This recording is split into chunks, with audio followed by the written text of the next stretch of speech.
everything in its place and a place for everything. A good rule to live by, but for some reason put aside in this week's Torah portion of Mishpatim.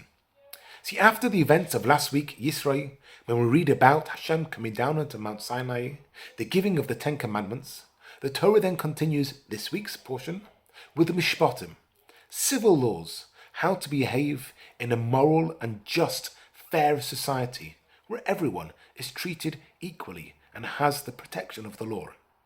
At the end of the Sedra, it's chapter 24, the Torah then backtracks and tells us of the events that took place on the 4th and 5th of Sivan, before the giving of the Torah. Events which seemingly, if they were in their proper chronological order, should have been written about in chapters 18 and 19. Not now in chapter 24, not after the event. There are many answers. I'd like to suggest this one.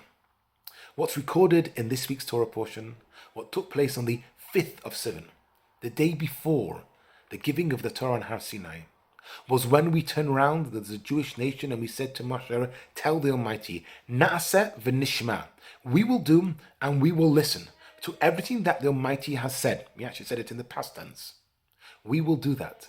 This was us entering into our covenant, our relationship with the Almighty, that we would listen. Had it been recorded in its proper place, i.e. before the giving of the Torah, written about in chapters 18 and 19, we could have then later on said, yes, we were speaking about this with regards to what was about to happen right there and then. It wasn't for all times, it was about right there and then. The giving of the Decalogue, the Big Ten, on Har Sinai. You know, the ones that none of us can forget about. I am the Lord your God, don't take my name in vain, keep Shabbos, honor your parents, the big ones. And on the other side, don't commit murder, don't commit adultery, don't kidnap. You know, the ones that we have to listen to.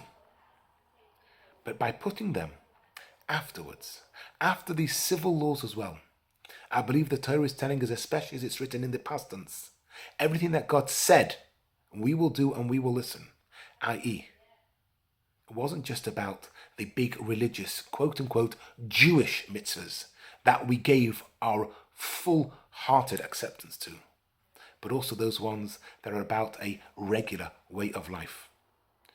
Being created in God's image, being an Or L'Goyim, a light unto the nations, being a Jewish person, being the successors to those that stood at Mount Sinai means that we will do and we will listen is not just for the big Jewish mitzvahs, but is for those ones which really are Jewish, i.e. a civil, moral and just society whereby everyone has got their place for them because they are as important as you and I.